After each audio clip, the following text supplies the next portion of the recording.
Graduates MLC ఎన్నికల ప్రచారంలో భాగంగా పెద్దపల్లి జిల్లా సుల్తానాబాద్ మున్సిపల్ కేంద్రంలోని న్యాయస్థానంలో బీజేపీ పార్టీ పెద్దపల్లి జిల్లా అధ్యక్షుడు కర్రె సంజీవారెడ్డి న్యాయవాదులను కలిసి బీజేపీ అభ్యర్థులను గెలిపించాలని న్యాయవాదులను కోరారు. సుల్తానాబాద్ బీజేపీ పట్టణ అధ్యక్షులు కూకట్ల నాగరాజు ఆధ్వర్యంలో షాప్ టు షాప్ విస్తృతంగా ప్రచారం నిర్వహించారు.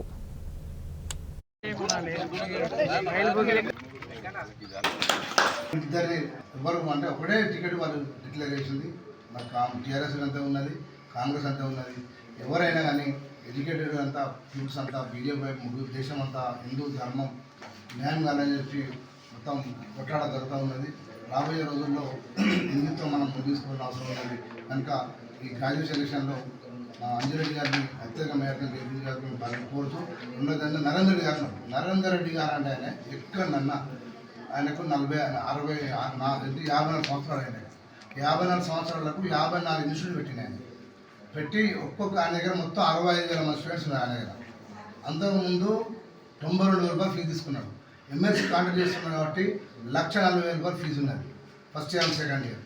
ఆయన దగ్గర మొత్తం 65,000 మంది ఉన్నారు. అంటే ఇంకో 200 కోట్ల రూపాయలు ఈ ఎమ్మెల్సీకి సంపాదించుకుంటారు.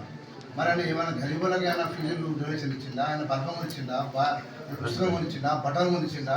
స్వచ్ఛంద ముఖ్యమంత్రి డబ్బులు ఇచ్చి ఎమ్మెల్యే కొనుక్కొని ఇవంతా చెలాయిస్తూ ఉన్నారు. కాబట్టి ఇదంతా ఏం నడవదు. భారతీయ జనతా పార్టీ విజయానికి ఈ కాంగ్రెస్లో మాకు బ్యాక్గ్రౌండ్ సపోర్ట్ ఇస్తూ ఉన్నారు. కాంగ్రెస్లో అభ్యర్థి సరైన లేక ఇండిపెండెంట్ అభ్యర్థికి